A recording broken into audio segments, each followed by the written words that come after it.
How we doing, guys? And it's finished. Liverpool 2, Arsenal 2. And I think that was very much a game of two halves. And what looked like a very flat, a very dejected and a very down first half performance, which see Liverpool race into a 2-goal lead. The second half, by contrast, was completely different. I don't know what Mikel said at half time. I don't know what the players did to turn things around. But from the first few seconds, we looked a completely different side. And again, we have to finish a game with 10 men. I haven't got an issue with the fact that Moreno picks up a second yellow card because it is a yellow card. My issue would have to go back to why is David Raya playing the ball to him in the first place? We had the same scenario for the first goal with PSG on Wednesday night. David Raya plays the ball into Declan Rice when there's no need. They're pressing really high. They win the ball and Declan Rice fouls him and the rest is history. And it's the same again. And David Raya's been, edgy, shall we say, over the last month or so. And a lot of those players out there, they looked absolutely shattered. And it's about knowing your players and your teammates where the players are concerned. But I'm watching that game and I can see before that incident that Mikel Moreno is absolutely shattered. He could barely pass the ball. He could barely stand on his feet. There was a moment 2 minutes before that where he fell over trying to pass the ball. He looked absolutely done. Why is David Raya zipping the ball in like that to him? It doesn't make sense. It really, really doesn't. It's one of those moments where it's clear everybody, get up the field, and we just take it from there. And, Liverpool scored with the last kick of the game, and it's a clear foul. We don't even know if it was offside. It looks like Robertson's backside was offside, but we never even got to see that because that's not why it was brought back. It was the foul, and it was a clear foul. So we don't even need to go into that. But yeah, the second half performance was really good. And that point could be enough to see us over the line. I'm trying to think. I did briefly look at the table and I think that Nottingham Forest can't mathematically catch us now. But then there's still Aston Villa and Newcastle who we play in a week's time.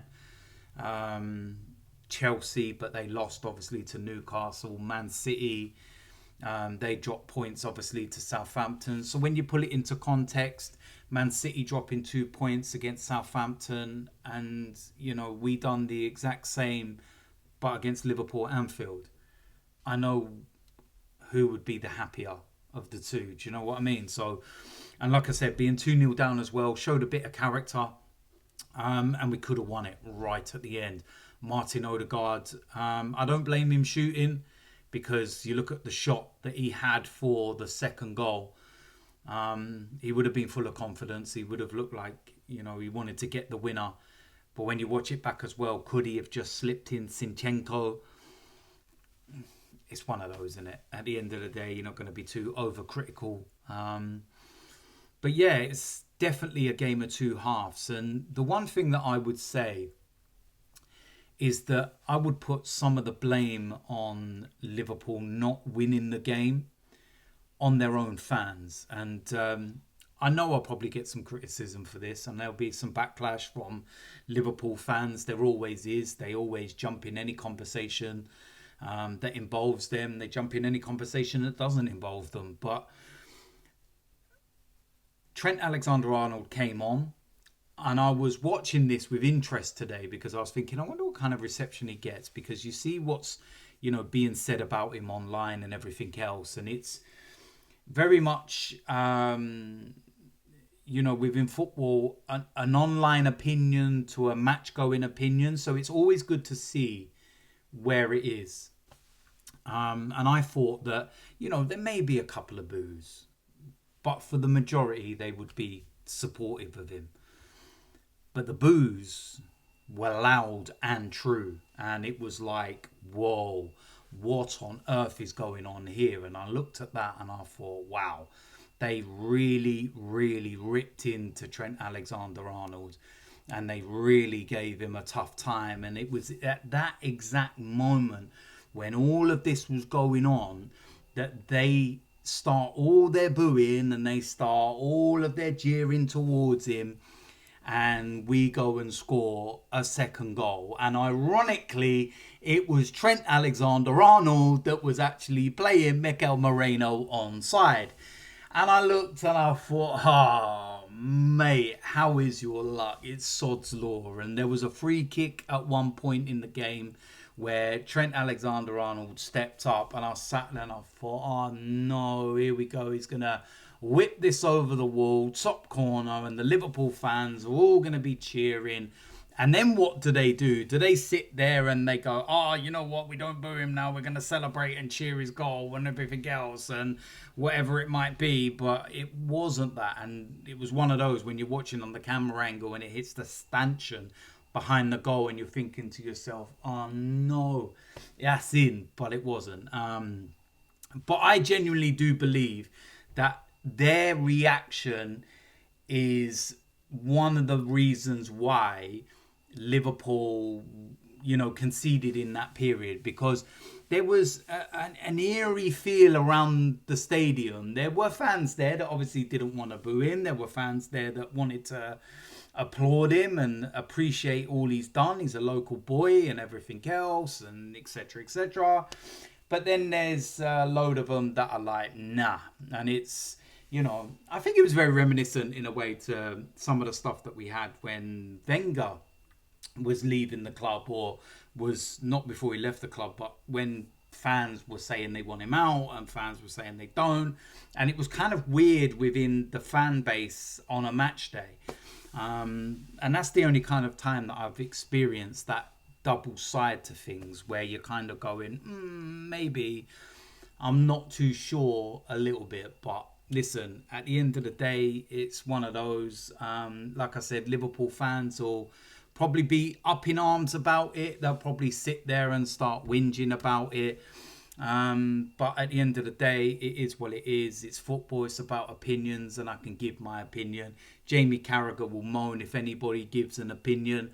But what I've got to say to Jamie Carragher is very, very simple. If you don't like people talking about Liverpool, then don't talk about other clubs. Because all you ever do is talk about other clubs. You talk about the way that they celebrate a goal. You talk about the way they celebrate winning a game. You talk about everything that is to do with other clubs. So if you don't want people to talk about your beloved Liverpool, don't talk about anybody else's club. And even before the game, this man who is paid to talk this amount of crap was sitting there saying, well, I think in 12 months' time, Declan Rice will be looking at the situation and he'll be thinking, do I want to stay and move on? Bearing in mind that Declan Rice done an interview less than 2 weeks ago where he was talking about how happy he is and that he knows that we're so close to winning a trophy, and he has full,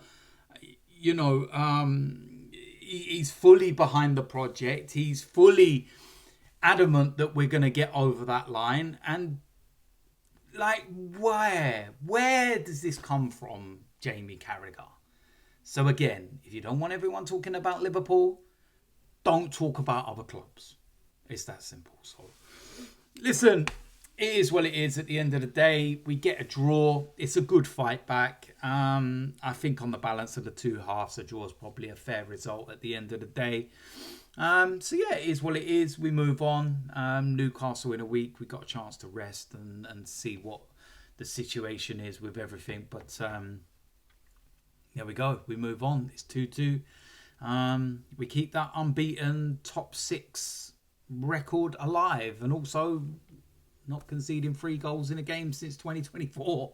I was at one point, I was thinking, my word, we're going to score, concede, should I say, 3 goals before half time, let alone the whole game. But yeah, we done what we had to do, and it is what it is. We move on. So simple as that, really. There we go. Let me know in the comment section whether you agree or disagree with what I've been talking about. And yeah, if you're new around here, hit the subscribe button, smash a like on this video, and I will see you lot soon. I'm out of here.